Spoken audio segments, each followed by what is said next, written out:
performing. Right now on Denver 7 News at 8 o'clock on Local 3, a lawsuit is standing between Marshall fire victims and the rebuilding process. Plus, a local congressman will talk federal assistance today. And Aurora city leaders are divided over a new camping ban. We're hearing from both sides before the policy goes to a vote tonight. And things are looking up for the Broncos since securing their quarterback Russell Wilson, but the team isn't complete yet. Free agency starts today, so we'll take a look at the Broncos' other needs, which might include Von Miller. Yes. Thanks for joining us. I'm Brian Sanders. And I'm Micah Smith. Warm temperatures are sticking around today. Katie LaSalle is here with a look at your forecast.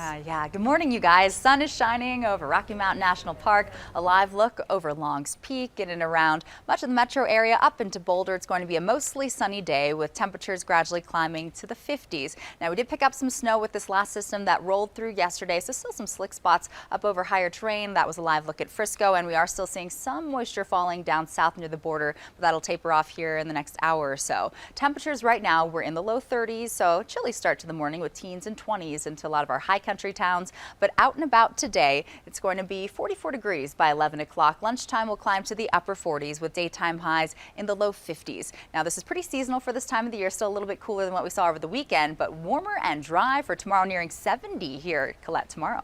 Yeah, and we have a couple of crashes to tell you about here in the metro. That first one I want to get to, though, down off of Alameda. This one, when it was initially reported, the person who called it in said they believed 4 cars were involved, but this one down here on southbound 25. Take a look at this CDOT camera. You can see how far the backup is. This is at Logan, but that crash actually at Colorado Boulevard. 2 left lanes are closed southbound. So take another look at the map and you can see how that is impacting traffic. Although the northbound lanes of 25 also having some more slowdowns this morning. Here's just another look at a couple more drive times as you go throughout the metro. That's a look at your airport drive time in case you're headed out of town for spring break. It's a big week for the hundreds of our neighbors still trying to recover from the Marshall fire. More than 1,000 homes and businesses were destroyed 2 months ago. Now there will be major decisions on the cleanup process, and a local congressman is coming to talk about the federal assistance available. Representative Joe Neguse will tour the damage today. Denver 7's Veronica ACOSTA is live near the burn area this morning with the recovery movement happening this week. Yeah, and Congressman Neguse will get what every other person and family devastated and impacted by the Marshall fire has gotten. That ground view of what's left, those burnt garage frames that are still there, the charred mailboxes, cars that are no longer able to be used left in the driveway. Congressman Neguse is going to be walking up and down neighborhoods in Superior, like the one that's here behind me, not only going to be taking a look at what's left, but also speaking with families one-on-one as well. Now, this isn't the congressman's first time stepping in to help here. Earlier this month, he was able to get FEMA to agree to cover the costs of removing foundations, basements, and those burned vehicles in the zone. Nearly a month ago, he also spoke about solutions he's looking into for families who are underinsured rather. One of the toughest parts of this all has been getting that debris removed. Families have been waiting for weeks now. In February, Boulder County commissioners awarded the cleanup to a Louisiana-based company. The company said it was capable of starting that cleanup by March 1st, and it could have it done by July 1st if there were no weather delays, but we are 14 days into the month and still nothing. That's because of some lawsuits holding up that process. At the end of this week, a judge is set to hear the argument about the removal contract lawsuits. Boulder County says the judge should block any holds on the contract because the process was done properly and any delay could cause more harm to those fire victims. If the injunction is denied, Boulder County says the cleanup could be completed by July. That's the scheduled time, and that would be the good news. We're in Superior this morning. I'm Veronica ACOSTA, Denver 7. It has been a long wait for homeowners, Veronica. Today, a 4th round of talks between Russia and Ukraine will take place. This comes as the Russian military expanded its targets, hitting a military facility. The facility was just 10 miles from Poland and is now the closest attack to NATO's border.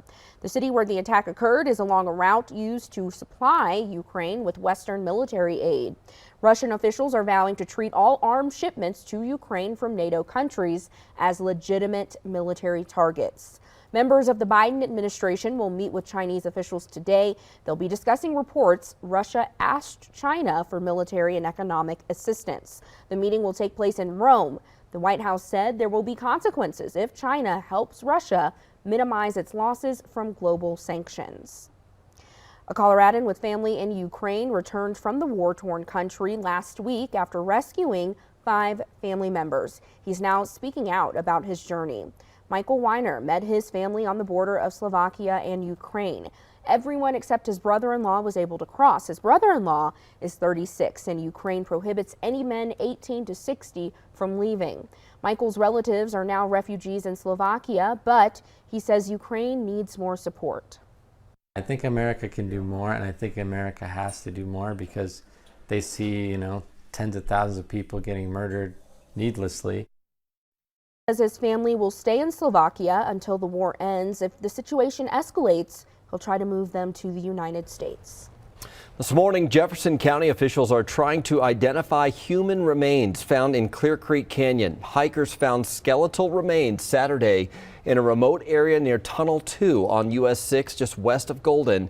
They say the death appeared to have happened at least months, possibly years ago. The coroner's office is working to find out the cause of death. Denver police are trying to piece together what happened after a call to a stabbing turned into a fire rescue. Police say they were called to a disturbance Saturday near East 41st Place in Green Valley Ranch. When they got there, though, one of the rooms upstairs was on fire. Inside, they found a man who had been stabbed and rushed him to the hospital. Another man, police believe to be the suspect, was also in the room and later died at the hospital. The city of Aurora might soon have a new camping ban. The city council will take up the measure today for a second reading and potentially a final vote, but it's really divided city leaders. Denver 7's Christian Lopez joins us with arguments from both sides. Yeah, guys, this is very controversial. Some people have called it inhumane, saying it criminalizes the homeless, while other people think it will motivate them to find shelter off the streets. And back on March 1st, during the city council meeting, when this got the vote to move forward, things got heated. And that discussion lasted for about 4 hours.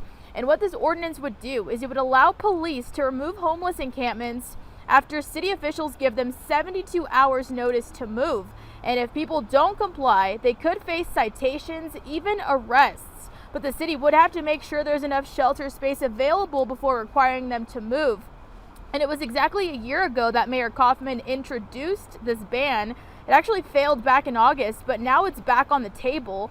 Aurora would join several other Colorado cities who have enacted a similar ban, like Denver, Boulder, and Fort Collins.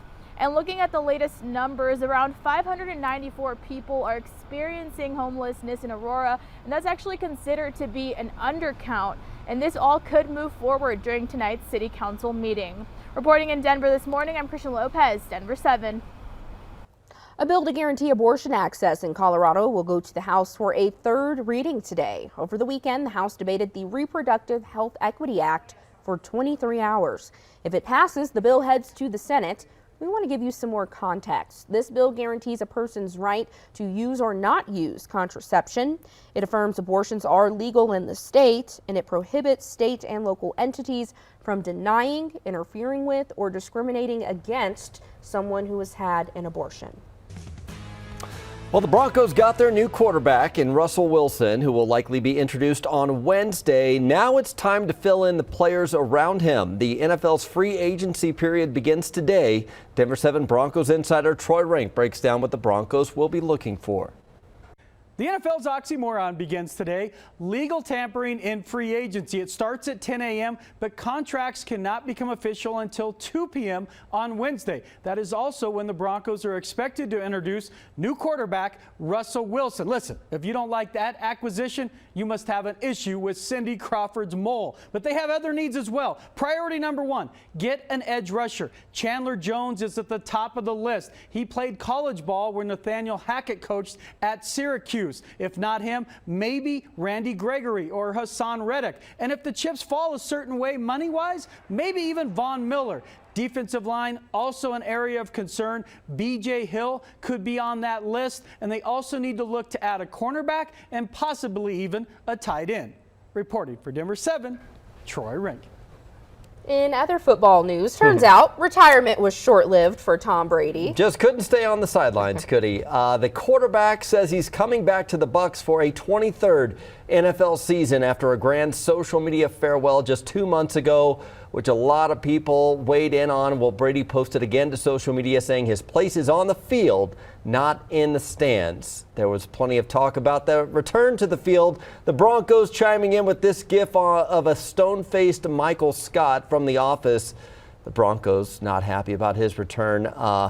It also impacted the Super Bowl odds for the Bucs. They jumped ahead of the Broncos. Yeah, FanDuel Sportsbook says Tampa went from 25-1 to 7.5 to 1. But the only time the Broncos and Bucs would play is in the Super Bowl. And I think Broncos fans would take that. Fingers crossed. Yeah. Your next Uber of food delivery or just a ride could cost you more. The changes the rideshare company is making to help drivers with rising gas prices. And a fourth COVID shot could be on the horizon. What the CEO of Pfizer is saying about another shot.